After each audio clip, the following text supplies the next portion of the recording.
Hi, this is Elisa from Fitness Together Newton Center, and I'm here today to answer the question, should I stretch before or after a workout? So the traditional idea of static stretching, which is holding a pose for 30 to 90 seconds, doing that before a workout has been shown to be ineffective by several recent studies. Static stretching has actually been shown to decrease your strength, speed, and power without decreasing the chance of injury. I experienced this firsthand when I was in school to be a personal trainer. Our class performed a mini experiment on ourselves wherein we tested this theory of static stretching. So on day one, we spent 10 to 15 minutes holding different poses for 60 to 90 seconds each, and then tested our vertical jump, bench press, and leg press.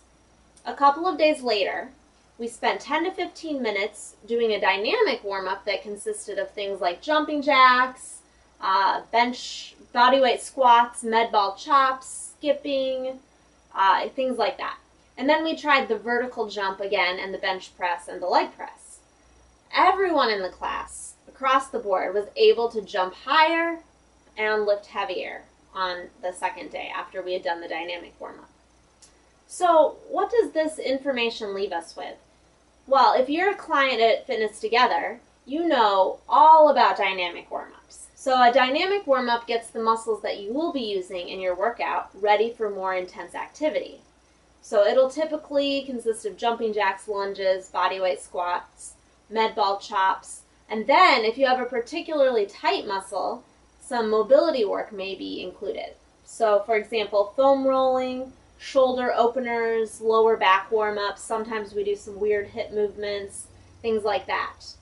So of course static stretching is not something that we should avoid doing completely, but it's something that we should definitely be saving for the end of the workout, right before as part of the cool down. So Ryan is here today and he's going to show you some great upper body foam rolling techniques. Hey guys, how's it going? It's Ryan here from Fitness Together Newton Center. We got asked a question this week about different stretching techniques before or after our workout. Lisa went through a couple of key points there. I'm going to go ahead and demonstrate some upper body foam rolling techniques, because a lot of people look at the foam roller and they say, oh, I've really only used those on my legs and those can't be used on your upper body. False. It can definitely be used on your upper body. I'm going to go through a couple of those right now. We're going to do a little bit with the foam roller, and then I got some other techniques to show you with some other equipment that you could probably easier find around your house if you don't own a foam roller. So let's get started. We're going to do a little bit of work on our back first. One of the things that I like to do is just a little bit of a spine lengthener, kind of loosen your body out a little bit. Now, fair warning, a lot of these exercises are not comfortable. They're not going to be comfortable. You're doing a lot of work, you're regenerating muscle, you're creating these knots. So a lot of this work is basically forcing those knots out of your body. It's just like getting a deep tissue massage. So we really want to make sure that we can stay in those positions for as long as possible. That's going to help regenerate that muscle in the best way possible. So first one we're going to do is just a spine lengthener. What you're going to do is you're going to lie down, sit down on the floor. You're going to put the foam roller right up against your hips here. And you're just going to lean back, keeping your hips down on the ground. Now this, I don't know if you can hear it, but definitely a couple cracks in there.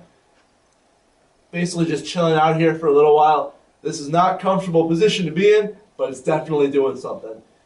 Focusing on those that reach on the lumbar spine. You can chill out there for about 10 to 30 seconds depending on how you feel. After that, you just want to roll it back and keep going down your spine. The object is to really push your shoulders back down towards the ground. You can use your elbows. You can see me using my elbows here to kind of stabilize my upper body a little bit. But the object is really to push those shoulders down as far as you can in towards the ground. Now, you want to go all the way up your back until you reach, kind of that thoracic spine region. That'll be just underneath your shoulder blades. When you hit there, you want to put your hands behind your head because that's going to help to retract your shoulder blades a little bit when you bend down. Oh. Alright, good. Now, we tend to stop there because it doesn't make much sense to go up to our necks just because, that's not really doing anything. But that's basically what we have for our little spine lengthener. Basically does a very similar thing to an inversion cable. Next up, we're going to do a little bit of foam rolling techniques for those intercostal muscles, those really tight kind of cables that run next to our spine. So what you want to do is you just want to lean up on the foam roller, get your hips up off the ground, feet are going to stabilize yourself. And what you want to do is you want to cross your arms over your body. That's going to help to open up those areas. And you're just going to roll. Make sure you're moving your body side to side. Oh. And if you happen to find like some spots that are really bothering you, just hang out over them for a little bit, wait for them to release. Oh, there we go. And just keep rolling until you find all those little nooks and crannies.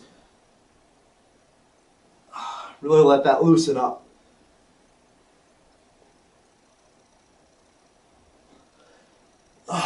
All right. Now let's move on to a little bit more of what we call the upper body, kind of those regions of your arms, chest, shoulders, that kind of thing. With the foam roller, we can really get into that area of the lats, the lat system, the dorsi that run, on either side of your body, underneath your arms, and kind of continue that up through your shoulder and into your tricep. What you want to do is you want to kind of angle your body up a little bit. That's going to help to really engage that muscle. Keep your arm extended up over your head, and then you're just going to roll. Now, keep in mind, when you transfer over into your shoulder joint, you're probably going to get a little bit more pressure just because there's not as much weight there, and it's probably not used to being foam rolled. So when you get up that high, you can almost drop your hips to the ground and make that transition a little smoother. That way, when you get into that shoulder, oh, mine's wicked tight. You can really kind of apply pressure as needed. Just gonna go ahead and move on up to the tricep.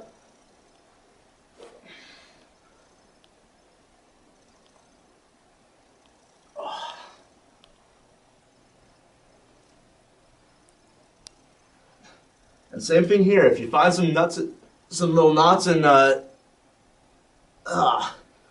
of marble feeling pieces in your arm, you want to just hang out on those for a little while, wait till they release. There we go.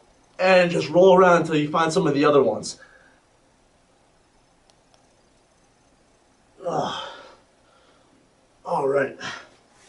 So that's a good starting point for those areas on the foam roller. Now, a lot of questions that I have are, hey, my chest feels really tight. How can I loosen that up? And something that I've actually seen works a little bit better for me is using something like a medicine ball, which I have here. Now, this is one of the hard rubber ones. This is really the only kind of medicine ball you can use. Around your house, I would use a basketball. It tends to be a little bit harder. If you happen to have a bowling ball around, good luck. Give props to you for trying it out. It's going to be painful, fair warning. But the medicine ball is really going to work out well for this one. So what we're going to do is we're just going to slide our arm back for the side of the chest that we're going to work on. And that's going to help to, really get that stretch into your pec muscles. So what we want to do is we want to position ourselves right over the ball, kind of use our body weight again, and same thing here, really roll out the chest, keeping that shoulder back.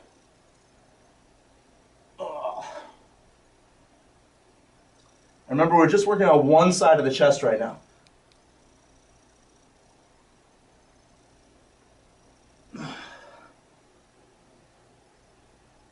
You can even extend out into the shoulder a little bit more if you need to, because that's going to really get some of those areas into the deltoid.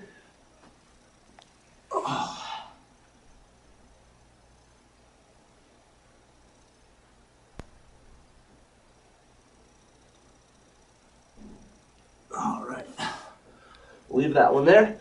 Now, if you want to isolate your back a little bit more, you definitely can use a medicine ball or, like I said, a basketball. That'll help to kind of isolate and pinpoint those areas.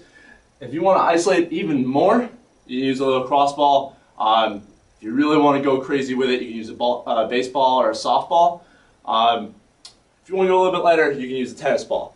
But I'm going to show you some stuff with the little crossball right here. So we're going to come over here to the wall. Now you want to make sure that the wall isn't a dry wall, because that's going to have too much give and you could risk damaging it. You don't want to do that. So we can almost do the same thing here with our chest. You just want to press yourself against the wall. definitely more intense than the medicine ball, but also the more intense, the better the results. So same thing here. I got my arm behind my back, pulling my shoulder back, you know, really getting all the way into those areas, into my shoulder, all the way into the joint.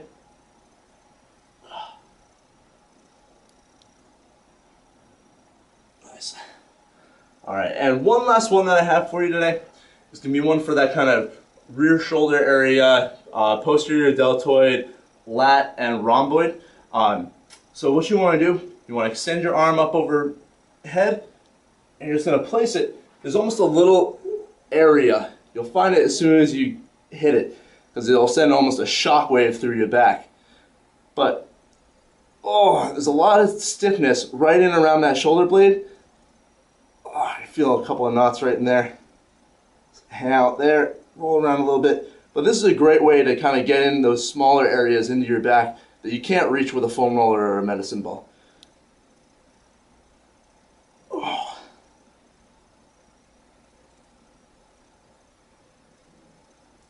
Like I said, guys, this isn't going to feel good, but trust me, it does do wonders. And I'm feeling pretty loose right now, so remember, you can do this before or after your workouts. So go ahead, stay limber. I'm Ryan, Fitness Together, Newton Center.